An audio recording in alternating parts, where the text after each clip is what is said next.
वो भी कैसी बस्ती है जहाँ पर तू बसती है। मर्जी तेरी थी ना थी, मजबूर होकर हंसती है। क्या आज भी तू तरसती है इस दलदल से बाहर आने को? क्या आज भी तू तरसती है फिर से घर जाने को? कठियावाड़ा गुजरात में रहने वाली गंगूबाई का असली नाम गंगा हरजीवन दास था।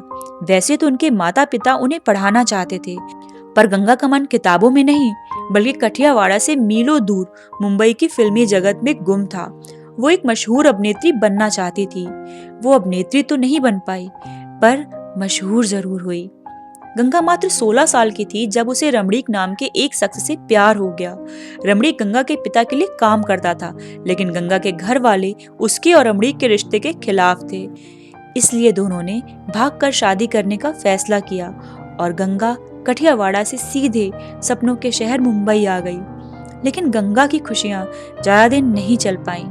रमणीक ने गंगा को अपनी मौसी कहकर एक दिन एक औरत से मिलवाया, जो कि एक कोठे वाली थी। रमणीक नया घर ढूंढने के बहाने से गंगा को 500 रुपए में बेचकर चला गया। गंगा को क्या पता था कि उसका पति उसे जिसके साथ भेज रहा है वो मुंबई के कमाठीपुरा रेड लाइट एरिया में कोठा चलाती है। गंगा ने बहुत चीख पुकार मचाई, पर अंत में उसे समझ आ गया था कि वो अब इस जगह से कभी नहीं निकल पाएगी। गंगा हरजीवन दास अब गंगू बन चुकी थी। एक बार की बात है, शौकत खान नाम का एक पठान कमाठीपुर आया। उसने गंगू के साथ जबरदस्ती और बदसलूकी की। वो बड़े ही बेरहमी से गंगू के साथ पेश आया। कुछ दिनों बाद ऐसा एक बार और हुआ, और इस बार गंगू की हालत इतनी खराब हो गई कि उसे हॉस्पिटल में भर्ती कराना पड़ा। इस हादसे के बाद गंगू ने ठान लिया कि वो अब इस आदमी से बदला लेकर रहेगी। लोगों से पूछताछ कर उसे पता चला कि उस आदमी का नाम शौकत खान है और वो मशहूर डॉन करीम लाला के लिए काम करता है। ये पता चलते ही गंगू सीधे करीम लाला के पास पहुंची। करीम लाला ने उसे अपने घर की छत पर बैठाया और उसके लिए खाने पीने की व्यवस्था भी की।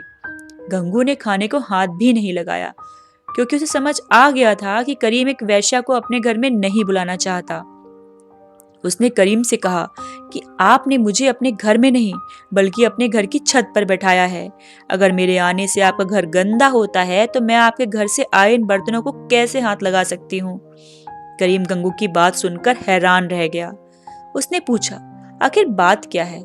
गंगू ने शौकत के बारे में करीम को सब बताया। ये बात सुनकर करीम ने कहा कि अगर ये सच है तो तुम्हें अब डरने की कोई जरूरत नहीं है। बस अगली बार जब शौकत आए तो मुझे बता देना, मैं सब संभाल लूंगा। यह सुनकर गंगू भावुक हो गई। उसने कहा, आज तक किसी मर्द ने मुझे इतना सुरक्षित महसूस नहीं कराया है। गंगू ने उसी समय करीम के हाथों पर एक धागा बांध दिया और बोली, आज से आप मेरे राखी भाई हो। 3 हफ्ते बाद शौकत एक बार फिर कमाठीपुरा पहुंचा। उसके पहुंचते ही करीम लाला को उसके आने की खबर दे दी गई। खबर पाते ही करीम लाला वहां पहुंचा और उसने शौकत को मार मार कर अधमरा कर दिया। वहां से निकलते वक्त करीम लाला ने कहा कि गंगू मेरी राखी बहन है और अगर किसी ने भी उसके साथ दोबारा ऐसा करने का सोचा तो उसका भी यही हाल होगा। करीम लाला के ऐसा करने के बाद कमाठीपुरा में गंगू की धौंस जम गई।